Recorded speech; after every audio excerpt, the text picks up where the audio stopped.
The Western Front, winter of 1916. Imagine standing in a trench barely wider than your shoulders, knee-deep in freezing mud that seeps through every layer of wool and leather. The air reeks of damp earth, cordite, and death. Above you, the wind howls across no man's land, carrying sleet that stings exposed skin like shrapnel. In this frozen hell, survival wasn't about who had the most leaves to pile into a shelter. It was about understanding the brutal physics of heat, and the soldiers who grasped this lived while others froze in their sleep. When fresh recruits first arrived at the front, many came with romantic notions of bushcraft learned in peacetime forests. They'd gather straw, pack dugouts with whatever organic debris they could scavenge, and huddle beneath mounds of material that would have made a fine woodland shelter. Then the rains came. Within hours, their carefully gathered insulation transformed into a soggy, heat-leaching mass that drew warmth from their bodies faster than any winter wind. The veterans watched these mistakes with grim recognition.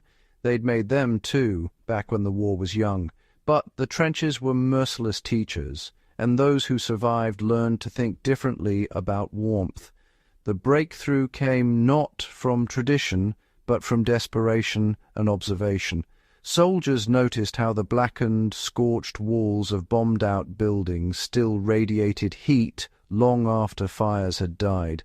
They watched how their tin mess kits reflected firelight with an intensity that seemed to multiply the flame's warmth.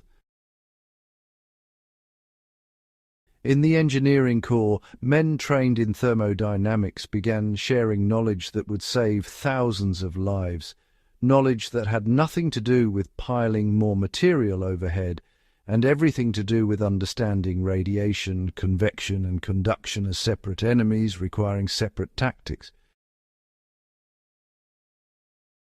Picture, if you will, a French poilu in a forward sap, constructing what his great-grandfather would have called witchcraft. He's stacking fire-blackened bricks, scavenged from a shattered farmhouse, and creating a curved wall that's barely 3 feet high. In front of this wall he builds a small, efficient fire, not the roaring blaze of a novice, but a focused flame fed with dry wood carefully hoarded from shattered wagon wheels and ammunition crates.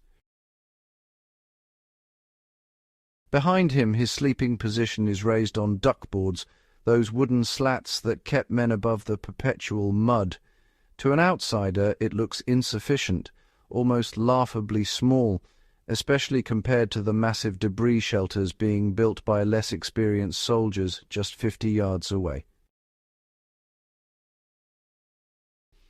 What these soldiers discovered through trial and bitter error was a fundamental truth about heat transfer that, honestly, modern survival instructors often overlook in their rush to teach traditional shelters.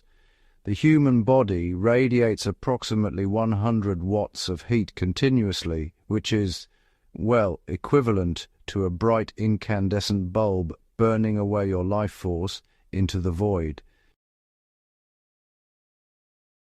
In a debris hut, this radiation escapes in all directions, absorbed by damp leaves and organic matter that conducts heat away almost as efficiently as the frozen ground itself.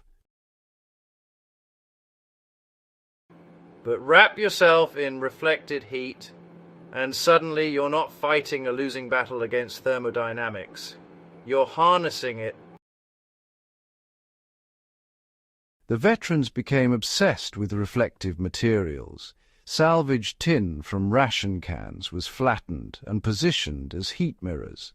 The aluminized fabric from observation balloons, when obtainable, became worth its weight in gold. Men would trade tobacco rations for a square foot of the stuff. One British sergeant in the Royal Engineers wrote home describing how he'd lined a small dugout with hammered biscuit tins, their metallic surfaces catching and redirecting the heat from a single candle with such efficiency that he could sleep without his greatcoat for the first time in weeks.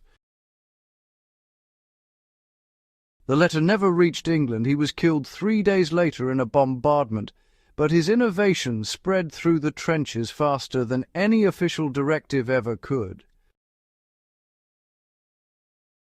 Today, we stand in warm homes watching survival videos about building massive debris shelters that would take hours to construct and require armloads of gathered material.